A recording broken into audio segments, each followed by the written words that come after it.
Since we're seeing some disruption and possible threats to the Social Security disability system, I wanted to pull some cards to just understand more about this situation, and the message that came through was really beautiful, so I thought I would just share it with you. I also get to highlight a deck that I absolutely love, which is the Chinese Five Elements Oracle by Candace Soon, and I will tag her in the description. So when I asked why is this happening, I got that capitalism has a really hard time valuing certain people and valuing certain actions, especially care, love, nurturing, rest. And this is related to capitalism's tendency to devalue anyone who is elderly, disabled, unable to produce in the way that capitalism wants. And so, as part of this revolution, our society is correcting that. Because so far, our society has said, well, you're not actually valuable, but we'll give you this concession of like poverty level wages as an understanding that, like, I guess you get to be alive,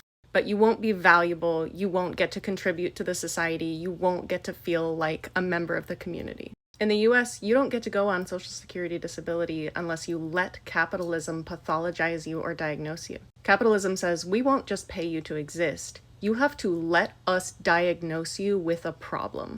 And then we will send you money. We won't value you. But if you agree to be pathologized and devalued, then we will send you some money. But you can't work. You can't also earn your own money, so you don't have any power. And that is a really shitty set of circumstances to emotionally have to agree to. But if you have no supports and no community and no other options, then that is your only option for support. And at least since this has been instituted, the people on Social Security disability have had something to lose. If they had organized against the shitty Social Security system, if they had made their needs known and said, no, I'm valuable, I deserve more than poverty level wages. Capitalism needs to find a way to value me because I am a human with value, with something to contribute. I don't just get to be sidelined from the society and othered and disabled and incapable. If Social Security disability goes away, it will be a situation where the disabled no longer have anything to lose and suddenly have a reason to organize, collaborate, and move in resistance to the ways that this country has not valued them and treated them very badly. And the highest good of the entire change is that the society will finally value elderly people, the disabled, and those who are different enough that they can't produce in the typical capitalistic way. And we will come to understand that those people are valuable in their own way, still have something to contribute, and should be as a part of the community as everybody. And now here are the cards that I pulled. So I've been loving this spread. I've been using it a ton, and it is from this deck. The Chinese system has 5 elements instead of 4, and so this spread utilizes those 5 elements.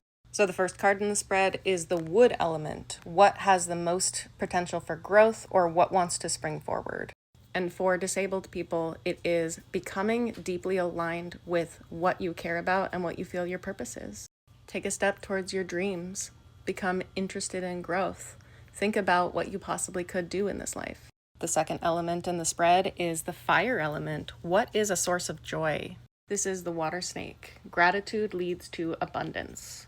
A source of joy is to connect with the earth and connect with sustainability.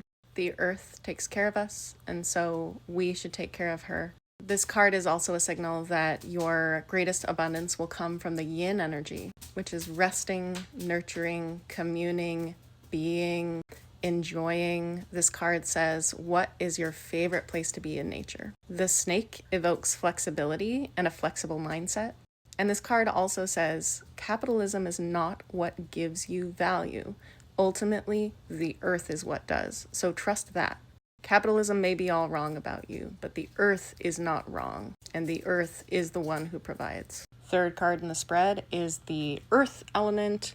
What is the thing that you need to invest in for foundation? And this is the metal dragon, waking the warrior within. The metal element is about courage, justice, and truth. And the image of the dragon is sort of this patient, wise warrior. This card says, you are more powerful than you realize, and now that the warrior within has awakened, it's time for you to take a bigger leadership role. When outer power structures become oppressive, Card says, the law of karma takes over and the power becomes self-destructive. Trust that the oppressive powers will eat themselves into their own destruction. The metal dragon says, invest in treating yourself and others with kindness, but also invest in your strength and your warrior spirit. You are powerful. The fourth element is the metal element, and it says, what must be released? Water snake, access your inner knowing. What must be released is the reliance on outer authorities. You know what you feel is right. Listen to that. Don't listen to those who would tell you you are not valuable or what you feel is not true. And the fifth element is the water element. It is how you will overcome your fears. The water horse says, this is a path to independence. Keep your eye on the prize. If you were really valued in what you can offer, if you were freed from being in poverty wages, what would you do with that freedom and independence? Who would you be? What would your life look like?